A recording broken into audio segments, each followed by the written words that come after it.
өнөөдөр бүгдээрээ тэгштгэл тэнцэтгэл бишээ баттган давтцгаая. За эхлээд бүгдээрээ тэгштгэлээ баттгая. За үйлдвэрээ сайн ойлгож уншаарай хүүхдүүдээ.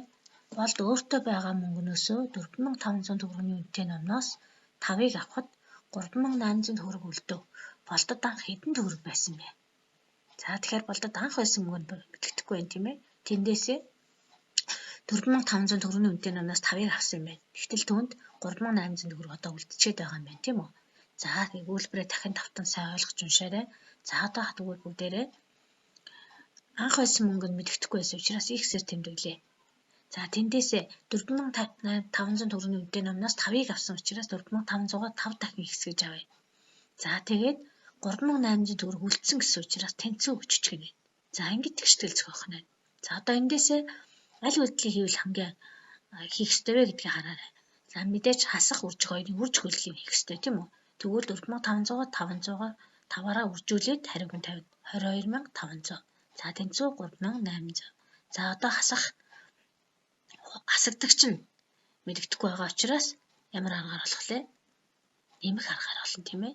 За тэгвэл 26300 төгрөгийн анх болтой юм мөнгөтэй байсан байх нэ.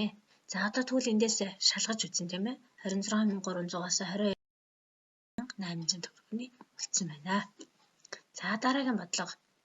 За сайн ойлгож уншаарай. Багшаагаа уншихыг сайн анхааралтай сонсоорой. Жинлүүрийн нэг талд хайрцаг чихэр 380 грамын 8 тухай.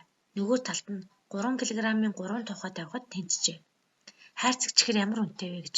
За нэг талд нь байгаа зүйлсийг хэлсэн байна тийм үү? Хайрцагтай чихэр бас 350 грамын 8 тухай байсан гэж байна. Нөгөө талд нь болохоор 3 кг-ийн 3 тухай тавихад тэнцэж байгаа. За тэгвэл бичлэгээ хийдүүлээ. За хайрцаг чихэр нь мэддэхгүй байгаа учраас түүн дээр 350 грамын 8 тухай гэсэн учраас 350-аа 8-аар үржүүлж гэнэ тийм үү? За нөгөө талд нь гэсэн учраас тэнцвүүн тэмдэг тавьж гэнэ. Ягаад гэвэл энэ хоёр тэнцсэн гэсэн тийм ээ. 3 кг-ийн 3 тухай. 3 кг гэдэг нь 3000 г гэсэн үг тийм ээ. Тэгэхээр багш нь 3000-ыг үржүүлж өглөө. За одоо тэгвэл эндээсээ үйлдэлээ хийчихье. 350-аа 8-аар үржүүлээд 2800. 3000-аа 3-аар үржүүлээд 9000. За одоо эндээс ямар үйлдэл хийх вэ? Хасах үйлдэл хийн тийм ээ. Нэгдүгээр нэмэгдэхүүн мэддэхгүй байгаа учраас. За тэгвэл нэмэгдэхүүн тэнцүү 6200 буюу нэг хайрцагтай чихэр маань хэд байсан бэ нэ? 6200 грамм байсан байх нь тийм ээ. Тэнд 350 грамм гэж өгсөн учраас граммаар шилжүүлж өгсөн тийм ээ. За эндээсээ 20800 нэмээд 9000-тайгаа энэ хоёр маань. За дараа нь тэнцэтгэл биш үү тий. За бодлогонуудыг хараарай. За А-г 8 хуваахад 7-оос бага тоо гарна гэж байна.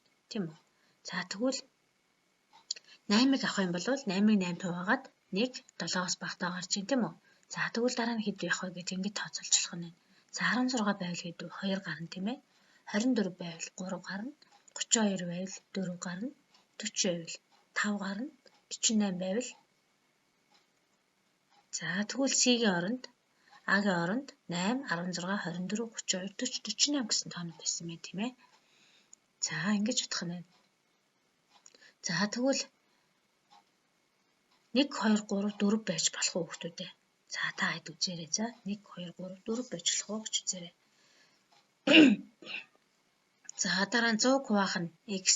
За энэ 100-г ямар нэгэн тоонд хуваахад 20-с их тоо гарна гэсэн үг байна. Тэгвэл мэдээж 20-с их гаргахын тулд 100-г бид нэр хэдэд хуваах вэ гэдгийг олох нь. За 1 хуваавал, 2 хуваавал, 4 хуваавал. За хэдвэ гэдгийг тооцоолж явлаарай хүүхдүүдээ. За x-ийн оронд тэгвэл 1, 2, 4 байж болох юм байна гэж үзсэн байна. За өөр хэд байж болох вэ та нар шалгаж үзээрэй. За гэрийн даалгавартаа. За хасагдагч нь мэддэхгүй юм тийм ээ. За энэ гэрийн даалгаварт өгсөн бодлогонуудаас хамгийн их алдаатай бодсон бодлого байсан. Тэгэхээр энэ бодлогыг багш нь гэрийн даалгавар бодлогонд шалгах бодлогон дээр оруулж өгсөн байна. За ийм тэгштэл байсан. 2000-аас 10-ыг үржих нь хасгаад 235-аас 745 гарна гэсэн тоо байсан.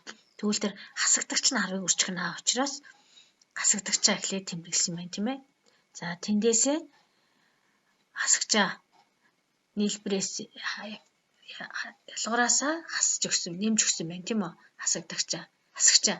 За тэгээд эндээсээ 980 гаргаад 10 өрчг наагаа урагш нь гаргаад энэ хасагдагч маань өөрөө мэддэхгүй байгаа учраас хасагдагчаа ахиж болохын тулд 2000-аас 980-аа хасаад за хасагдагч нь 1020-гоо 10-таа хуваагаад тэнцүү 102 гарсан байна. За тэгвэл 102-гоо тавиад шалгаж үзээрэй. За энэ тоон дээр бас их алдсан байсан хүүхдүүд. За эндээс юуг нь буруу ботсон байна вэ гэдгээ өөрийгөө хараарай хүүхдүүдээ. За тэр юу мэддэхгүй байна уу? Хуваагч мэддэхгүй байна тийм үү? За хуваагч мэддэхгүй байна. Тэгэхээр яаж болох вэ гэдгийг харъя. За тэр 5-ыг үржих нь 1.1 гэдэг маань шууд үржүүлж болох учраас шууд үржүүлээд болчих нь тийм үү? За тэндээсээ одоо хуваагч нь мэддэхгүй ам чинь хуваагчаа урагш нь гаргаад 36-даа тэг бүхэл 10.5 хуваагаад өгчнө. За тэндээсээ 72 гараад хасах нь 5 гэж байгаа учраас тэнд яг нь хуваагаад өгчнө тийм ээ, үржих нь 5 гэсэн учраас. За биедээ хөгжих цагаараа дараах бодлогонуудыг бодоод тэгштгэл, тэнцэтгэлийг бодоод илгээгээрэй хүүхдүүдээ. За дэвтэртээ цэвэр нэм